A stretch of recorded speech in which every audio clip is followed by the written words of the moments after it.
Hello to all my dear students, मेरा नाम है सुमित राणा। बच्चों, आप सभी का हमारे सुमित राणा बीएससी क्लासेस में बहुत बहुत स्वागत है।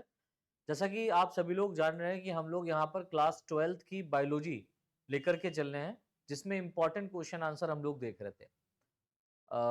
आप लोगों को मैंने वेरी शॉर्ट क्वेश्चंस के बारे में बता दिया था। अब उन वेरी शॉर्ट क्वेश्चंस जो मैंने बताए थे, उनके आंसर्स आज मैं इस वन शॉर्ट वीडियो के अंदर आप लोगों को कवर करके दे रहा हूँ। इसके साथ साथ में आप लोगों को पता है कि हमारे जो इंपॉर्टेंट क्वेश्चन आंसर की सीरीज चल रही है, तो वो भी आप लोगों को यहाँ पर मिल रही है। तो आज का जो हमारा लेक्चर रहेगा, ये most important question and answer के ऊपर पहला लेक्चर है, जिसमें वेरी शॉर्ट क्वेश्चन आंसर को हम लोग कवर कर लेंगे। ठीक है, चलिए। तो सबसे पहला जो क्वेश्चन हमारा यहाँ पर 2023-24 में most important type of question answer में जो मिलेगा, वो है एक सामान्य पराग कोश में कितनी, ठीक है, एक सामान्य पराग कोश में कितनी परागधानियां होती हैं।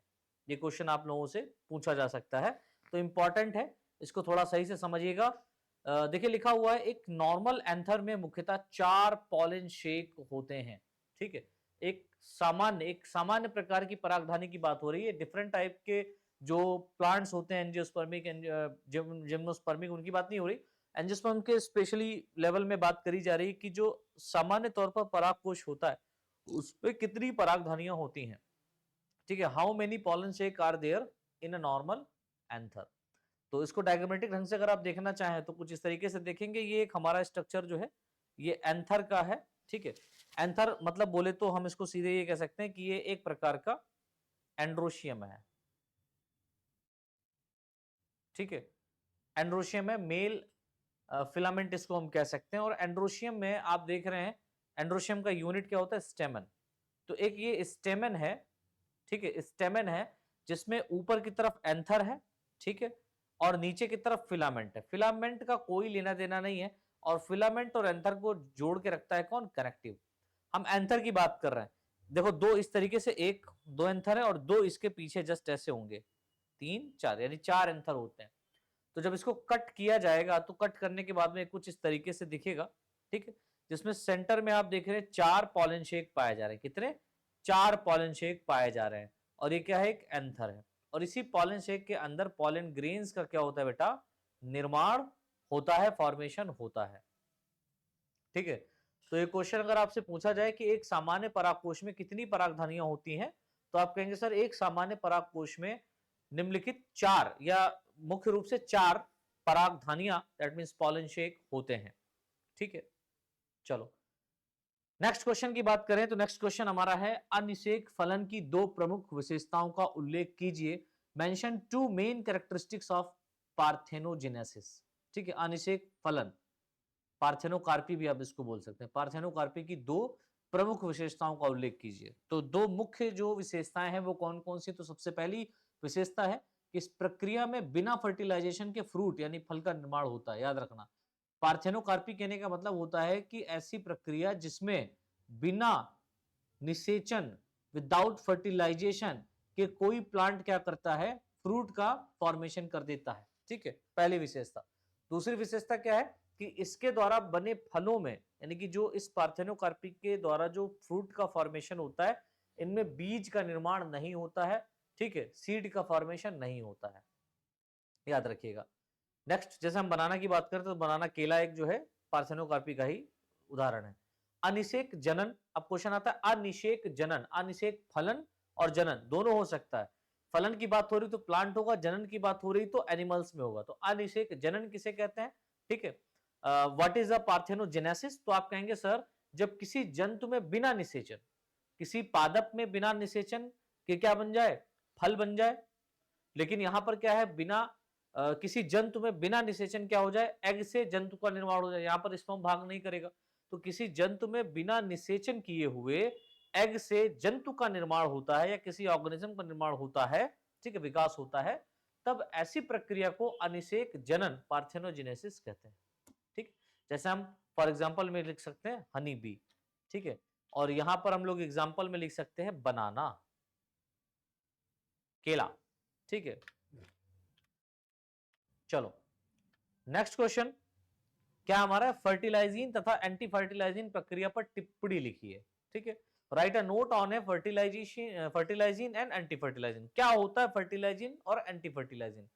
तो देखिए आंसर आप लिखेंगे ऐसे कि एग यानी अंडाणु से फर्टिलाइजिन तथा स्पर्म यानी शुक्राणु से एंटी फर्टिलाइजिन सेक्रेट होते हैं। ठीक है, ये एक प्रकार के रिसेप्टर होते हैं।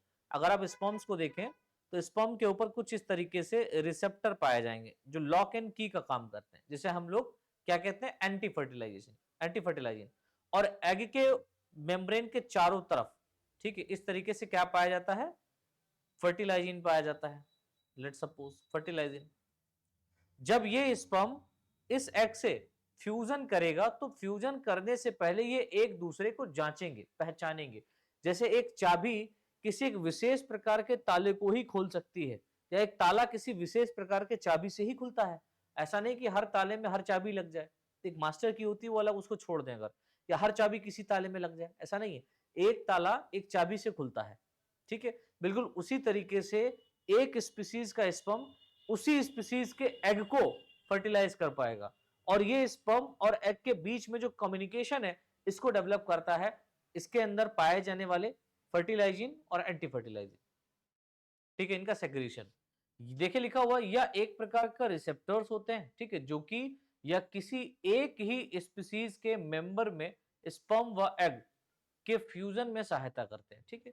एक ही स्पीसीज के किसी मेंबर में स्पर्म या एग का ही स्पर्म व एग के फ्यूजन में सहायता करते हैं। क्वेश्चन नंबर 5 देखिए लिखा हुआ है, विश्व स्वास्थ्य दिवस कब मनाया जाता है? बहुत इंपॉर्टेंट है। When is world health day celebrate? ठीक है, तो आप कहेंगे सर विश्व स्तर पर हेल्थ के प्रति जागरूकता उत्पन्न करने के लिए हर साल 7 अप्रैल को विश्व स्वास्थ्य दिवस मनाया जाता है। बहुत इंपॉर्टेंट है, याद रखिएगा। एक नंबर में भी क्वेश्चन आपका मल्टीपल चॉइस में भी पूछा जा सकता है कि वर्ल्ड हेल्थ ऑर्गेनाइजेशन या वर्ल्ड हेल्थ दिवस, ठीक है, सेलिब्रेट कब करता है, विश्व स्वास्थ्य दिवस कब मनाया जाता है? तो आप कहेंगे सर 7 अप्रैल को, ठीक है। चलिए नेक्स्ट क्वेश्चन देखिए लिखा हुआ है, इंट्रा यूटराइन डिवाइस आईयूडी, ठीक है, आईयूडी इंट्रा यूटराइन डिवाइस किस प्रकार गर्भ निरोधक का कार्य करती है? ठीक है, तो देखिए लिखा हुआ है, आईयूडी किसी धातु यानी कॉपर और स्टील, कॉपर का हो सकता है, स्टील का बना हो सकता है, या प्लास्टिक का एक कुंडल नुमा यंत्र होता है जो एक गायनेकोलॉजिस्ट के द्वारा यूटराइन कैविटी में स्थापित की जाती है। एक प्रकार की, इस तरीके से आप देखेंगे टी शेप स्ट्रक्चर होता है, लाइक ऐसे, ठीक है, जो कहां डाली जाती है, यूट्रस में। इस तरीके से ये सर्विक्स है और ये वेजाइना है, तो यहां पर इस सर्विक्स वाले रीजन में यूट्राइन इस कैविटी को डाल दिया जाता है, ठीक है। जिससे आप देखेंगे इंट्रा यूटराइन सर्विक्स से यूट्रस में डाल दिया जाता है ऐसे, ठीक है। तो यहाँ पर जो स्पर्म्स आएंगे वो स्पर्म आगे नहीं जा पाएंगे, या उनको क्या कर दिया जाता है, इनएक्टिव कर दिया जाता है कॉपर्स के द्वारा, जिससे एग जो यहाँ पर आता है उस एग को फर्टिलाइज नहीं किया जा पाता, जिस कारण प्रेगनेंसी नहीं हो पाती, ठीक है। इस मेथड से रिलीज हार्मोन्स या ऑयन एग एवं स्पर्म्स के फ्यूजन में बाधा उत्पन्न करते हैं, ठीक है, और ये बाधा उत्पन्न करके ये कॉन्ट्रासेप्टिव का कार्य करते हैं तथा प्रेगनेंसी को रोकते हैं। तो बेस्ट एग्जांपल आप देखेंगे CUT कॉपर टी और LNG 201, LNG 201, ये दो ऐसे आईयूडी, ये दो ऐसे इंट्रायूट्राइन डिवाइस हैं जो प्रेगनेंसी या कॉन्ट्रासेप्टिव का काम करते हैं, गर्भ निरोधक का कार्य करते हैं। नेक्स्ट क्वेश्चन 7वां है, वंशागति का गुणसूत्रीय सिद्धांत किसने प्रतिपादित किया था? बहुत इंपॉर्टेंट है, क्वेश्चन कभी कभी पूछा जा सकता है कि वंशागति का गुणसूत्रीय सिद्धांत who proposed the chromosomal theory of inheritance, ठीक है। तो आप कहेंगे सर वंशागति के गुणसूत्रीय सिद्धांत को शटन और बोवेरी ने सर 1900 के प्रारंभ में दिया था। 1900 की जो 19th सेंचुरी की जब स्टार्टिंग हुई थी तब शटन और बोवेरी ने वंशागति के गुणसूत्रीय सिद्धांत को क्या किया था, प्रतिपादित किया था। नेक्स्ट क्वेश्चन आप देखिए लिखा हुआ है, ऑटोसोम ट्राइसोमी के दो उदाहरण लिखिए। जो ऑटोसोम, ऑटोसोम कहने का मतलब समझते हो भाई, आप लोग जानते हैं कि हमारा जो बॉडी है, ठीक है, उस बॉडी में ये बॉडी जो है दो प्रकार की सेल से मिलकर के बनी है, एक ऑटोसोमल सेल और दूसरा सेक्स सेल। ऑटोसोमल सेल की हम बात करते हैं तो ये बॉडी सेल्स भी कहलाती हैं, क्या कहलाती हैं बेटा, बॉडी सेल्स, हम बॉडी सेल की बात करेंगे। और सेक्स सेल में आपको समझ में आ ही गया होगा एक्स वाई सेल, ठीक है। तो बॉडी सेल की अगर अपन लोग बात करें, एक्स वाई या एक्स एक्स को प्रोड्यूस करने वाली सेल, ठीक, जैसे टेस्टिस और ओवरी, इससे डिफर होती है। तो बॉडी सेल में जो नंबर ऑफ क्रोमोसोम होते हैं, नंबर ऑफ क्रोमोसोम, ये होते हैं 22 जोड़ी, ठीक है, 22 पेयर्स, यानी कि 44। अब देखिए ऑटोसोमल, ऑटोसोमल ट्राइसोमी का मतलब जब 44 से एक और अगर क्रोमोसोम यहां पर बढ़ जाए, ये 43 हो जाए। वैसे नंबर ऑफ टोटल क्रोमोसोम कितने होते हैं? 46। कितने होते हैं? 46। दो इनको भी जोड़ दो भाई, एक्स वाई एक्स एक्स, ये क्या है? 2 क्रोमोसोम है।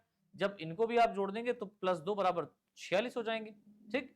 एक इसमें ऑटोसोम में एक क्रोमोसोम और बढ़ जाए, एक ऑटोसोम में, ऑटोसोम के किसी भी नंबर में एक क्रोमोसोम की बढ़ोतरी हो जाए, ठीक है, स्पेसिफिक नंबर होता है भी बताऊंगा। तो ये 44 से 43 हो जाएंगे।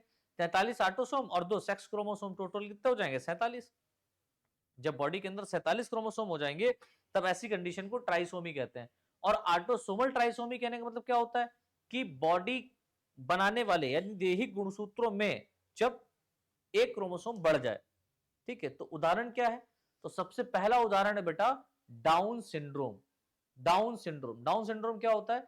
21वीं जोड़ी गुणसूत्र के ट्राइसोमी से उत्पन्न होता है। डाउन सिंड्रोम में क्या होगा कि जो 21वीं जोड़ी का गुणसूत्र होगा, उसमें एक और गुणसूत्र आ जाएगा, ठीक है। 21, एक ही सिंगल था, 21 प्लस हो जाएगा, मतलब 21 प्लस मतलब दुगने नहीं होंगे। 21वां जो क्रोमोसोम, मान लो ये 21st क्रोमोसोम ये है, ठीक, एक क्रोमोसोम है, यहां पर एक और क्रोमोसोम आ जाए तो 21वें क्रोमोसोम पर 2 क्रोमोसोम हो जाएंगे। और एडवर्ड्स सिंड्रोम, एक डाउन सिंड्रोम होता है, एक एडवर्ड सिंड्रोम में क्या होगा कि 18वीं जोड़ी गुणसूत्र के ट्राइसोमी से उत्पन्न होता है। 18th क्रोमोसोम के ऊपर एक और क्रोमोसोम बढ़ जाएगा, ट्राइसोमी हो जाएगी, ठीक है। तो मान लो अगर ये एक क्रोमोसोम यहां पर था, ठीक है, इस तरीके से 21वीं जोड़ी वाला हम देखते हैं, 21वां पेयर, तो एक सही, और एक और क्या हो जाएगा यहां पर आ जाए, तो यहां पर 3 क्रोमोसोम हो जाएगा, तो ट्राइसोमी हो गई ना। जैसे 18वें क्रोमोसोम पर अगर देखा जाए पेयर, अगर सिंगल की बात करें, है ना, तो इस तरीके होगा। पेयर की बात करें तो बिल्कुल सेम इस तरीके से होगा, और क्या एक और यहां पर बढ़ जाए तो ट्राइसोमी हो जाएगी। तो ऐसी कंडीशन को हम लोग ट्राइसोमी कहते हैं। और 2 उदाहरण लिखने के लिए आप क्या लिखेंगे? डाउन सिंड्रोम और एडवर्ड सिंड्रोम। नेक्स्ट क्वेश्चन देखिए, ओकाजाकी पीसेस या फ्रेगमेंट क्या होते हैं? तो आप कहेंगे सर, जब डीएनए के एक कोडिंग स्ट्रैंड पर, जब डीएनए के एक कोडिंग स्ट्रैंड पर DNA duplication small small fragments या पीसेस होते हैं, डीएनए डुप्लीकेशन में, डीएनए डुप्लीकेशन में स्मॉल स्मॉल फ्रेगमेंट या पीसेस होते हैं, तो उन्हें ही ओकाजाकी फ्रेगमेंट कहते हैं। जैसे आप लोग जानते हैं कि मान लो ये एक डीएनए है, ठीक है, इसमें कोडिंग स्ट्रैंड है, अब एक टेम्पलेट स्ट्रैंड है, इस तरीके से एक तरफ आप देखेंगे कि पूरा डीएनए एकदम बढ़िया सा बन गया, दूसरी तरफ पीसेस में डीएनए बन रहे हैं। जब पीसेस में डीएनए बनेंगे तो इन्हीं को हम लोग बोलते हैं ओकाजाकी फ्रेगमेंट, ठीक है, इन्हीं को ओकाजाकी फ्रेगमेंट्स कहा जाता है, याद रखना। नेक्स्ट क्वेश्चन देखिए, लिखा हुआ है सामान्यतः प्रयोग किए जा रहे प्लाज्मिड वेक्टर का नाम बताइए। जो नॉर्मल रूप से या कॉमन रूप से प्लाज्मिड वेक्टर का यूज किया जाता है उसका नाम बताइए। तो पीबी 322, पीबीआर 322, इसे ई कोलाई बैक्टीरिया से तैयार किया गया था। ये जो प्लाज्मिड है पीबीआर 322 प्लाज्मिड जो है, प्लाज्मिड जो है ये एक प्रकार का वेक्टर है। और वेक्टर कहने का मतलब क्या होता है? व्हीकल, व्हीकल कहने का मतलब जब आप आरडीएनए रिकॉम्बिनेंट डीएनए टेक्नोलॉजी पढ़ेंगे तो वहां पर प्लाज्मिड का बहुत बड़ा रोल होता है, ठीक है, वहां पर प्लाज्मिड का बहुत बड़ा रोल होता है। एक्चुअल में प्लाज्मिड ही क्या होता है? रिकॉम्बिनेंट डीएनए में भाग लेता है। जब हमको किसी डिजायर्ड डीएनए, मतलब मान लो कोई एक ऐसा प्रोटीन बनाना है जो बहुत इंपॉर्टेंट, जैसे इंसुलिन प्रोटीन हमको बनाना है, तो उस इंसुलिन प्रोटीन को बनाने के लिए हमें उस प्रोटीन को बनाने के लिए जो जीन रिक्वायर्ड होगा डीएनए में वो निकाल लेना है। वो लेंगे हम किसी बैक्टीरिया से, प्लाज्मिड लेंगे, दोनों को रेस्ट्रिक्शन एंडोन्यूक्लियस एंजाइम से कट कराएंगे, फिर वो दोनों को, जो दोनों यहां पर स्ट्रैंड होंगे, उन दोनों स्ट्रैंड को, एक वेक्टर स्ट्रैंड होगा, एक वेक्टर स्ट्रैंड होगा, एक फॉरेन डीएनए होगा, फॉरेन जीन होगा, एक वेक्टर जीन होगा, फॉरेन जीन होगा, दोनों को जोड़ेंगे लाइगेज एंजाइम की सहायता से, तो जो प्रोडक्ट जो बनेगा वही कहलाता है क्या? रिकॉम्बिनेंट डीएनए, आरडीएनए, ठीक है। और इस आरडीएनए से हम डिजायर प्रोटीन्स बना सकते हैं, जो भी आपको बनाना है वो आप बना सकते हैं, ठीक है। तो पीबीआर 322 इसे ई कोलाई बैक्टीरिया से तैयार किया गया था, याद रखिएगा, ये प्लाज्मिड है। नेक्स्ट क्वेश्चन देखिए, लिखा हुआ है किसी फॉसिल्स की आयु कैसे ज्ञात की जाती है, बहुत इंपॉर्टेंट है।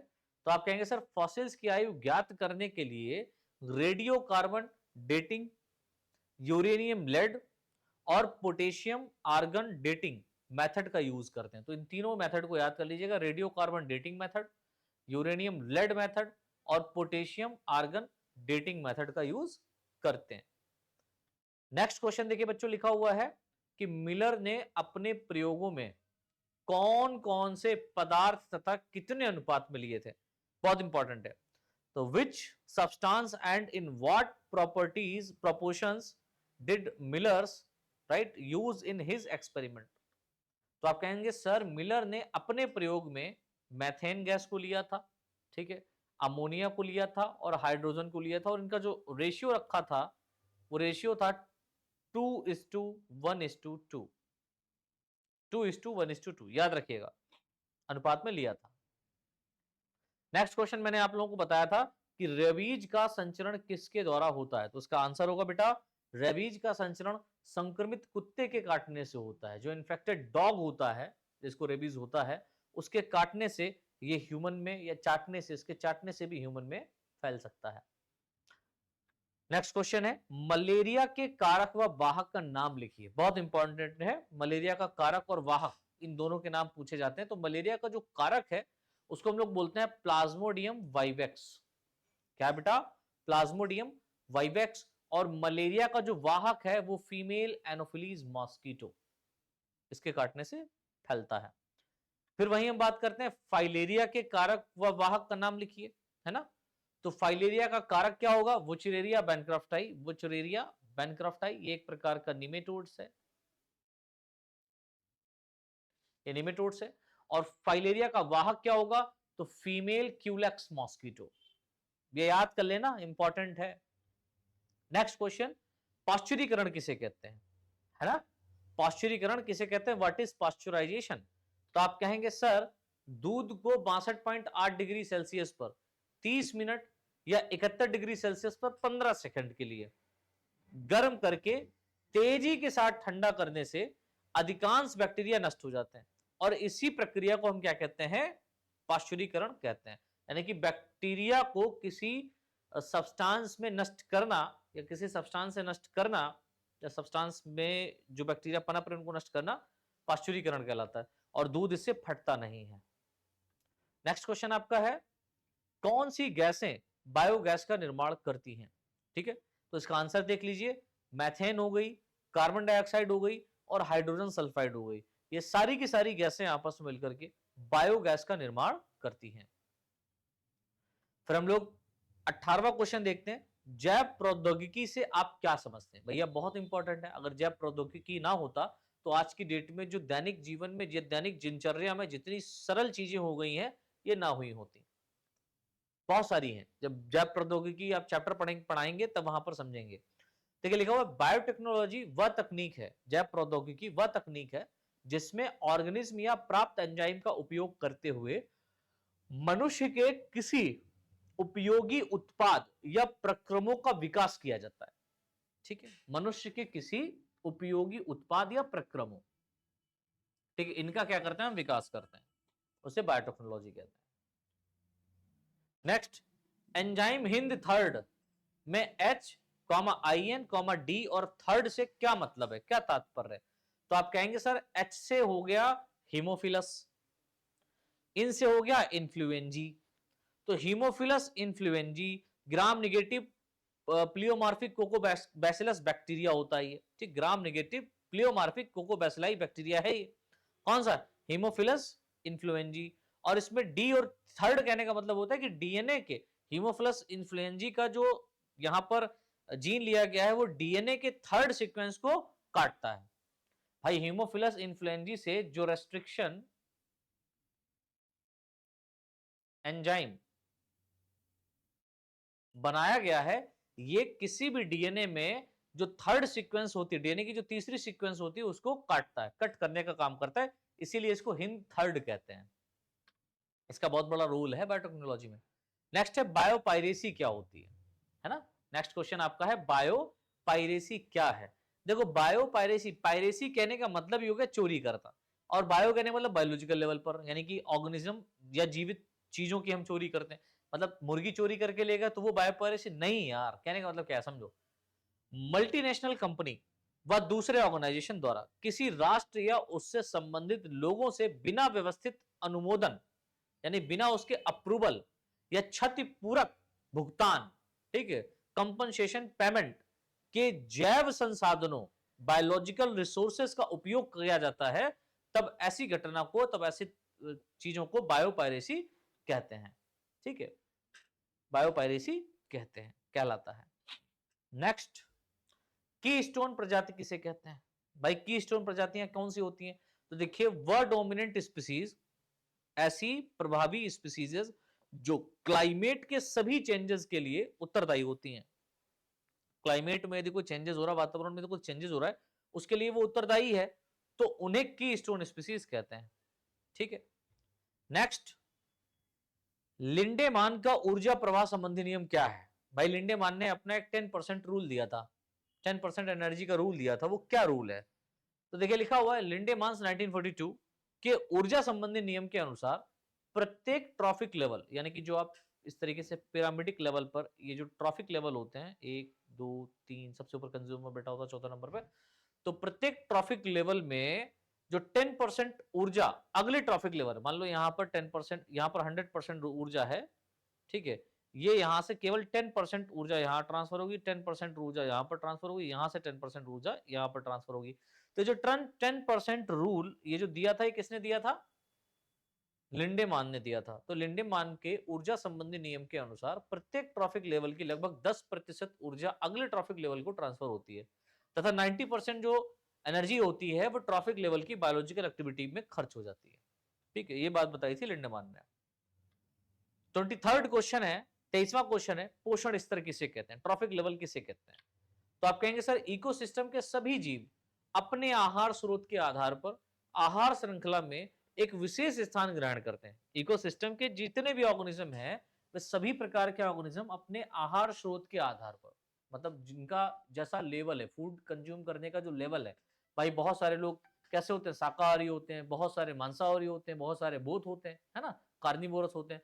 तो इनका सबका जो एक आहार स्रोत है, आहार श्रृंखला का जो स्रोत है, आधार पर आहार श्रृंखला में, ठीक, फूड चेन में एक विशेष स्थान होता है, एक विशेष स्थान ग्रहण करते हैं, उसे ही पोषण स्तर, ट्रॉफिक लेवल कहते हैं।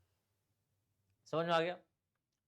24th क्वेश्चन कह रहा है आईयूसीएन का विस्तृत रूप लिखिए, फुल फॉर्म ऑफ आईयूसीएन। तो आप कहेंगे सर आई का मतलब होता है इंटरनेशनल, यू का मतलब होता है यूनियन ऑफ, सी का मतलब होता है conservation of, conservation of, N का मतलब होता है नेचर एंड नेचुरल रिसोर्सेस। तो international union of conservation of national and natural and natural resources. फिर से, international union of conservation of natural and natural resources. ठीक, याद कर लीजिए आईयूसीएन का पूरा नाम। एंड 25th और लास्ट क्वेश्चन आपका है कि दुधवा नेशनल पार्क कहां स्थित है। तो हमारे जिले में है, उत्तर प्रदेश के लखीमपुर खीरी में। हम जहां पर रह रहे हैं, यहां से थोड़ी दूर लखीमपुर है, थोड़ी दूर मतलब 80 85 90 किलोमीटर के आसपास है, कि उत्तर प्रदेश के लखीमपुर खीरी जिले में स्थित है। कौन, दुधवा नेशनल पार्क। 70-80 किलोमीटर के आसपास होगा, मुझे एग्जैक्ट नहीं पता है कितना है, लेकिन शाहजहांपुर से डिस्टेंस इतनी है। तो दुधवा नेशनल पार्क हमारे उत्तर प्रदेश में उपस्थित है, लखीमपुर खीरी में। तो इस तरीके से बेटा हमने जो आप लोगों को वेरी शॉर्ट क्वेश्चंस बताए थे, करीबन 25 क्वेश्चंस मैंने बताए थे, उन 25 क्वेश्चन के मैंने आंसर आज आप लोगों को बता दिए हैं। ठीक है, तो आई होप आपको ये लेक्चर समझ में आया होगा।